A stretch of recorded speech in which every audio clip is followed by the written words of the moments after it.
মার্কিন যুক্তরাষ্ট্রের ম্যাটলাইফ স্টেডিয়ামে স্পেনের শিরোপা উদযাপনের মধ্য দিয়ে শেষ হয়েছে ২০২৬ ফিফা বিশ্বকাপ।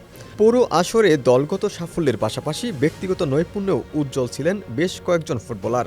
টুর্নামেন্ট জুড়ে অসাধারণ পারফরম্যান্সের স্বীকৃতি হিসেবে ফিফা তাদের হাতে তুলে দিয়েছে বিভিন্ন ব্যক্তিগত পুরস্কার।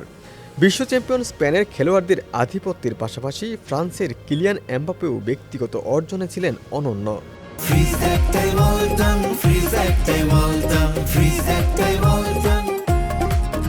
২০২৬ বিশ্বকাপের সেরা খেলোয়াড়ের স্বীকৃতি গোল্ডেন বল জিতেছেন স্পেনের অধিনায়ক ও মিডফিল্ডার রদ্রি।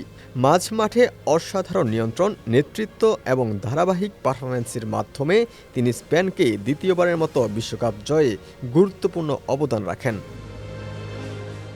আসরের সর্বোচ্চ গোলদাতার পুরস্কার গোল্ডেন বুট উঠেছে ফ্রান্সের কিলিয়ান এমবাপ্পের হাতে।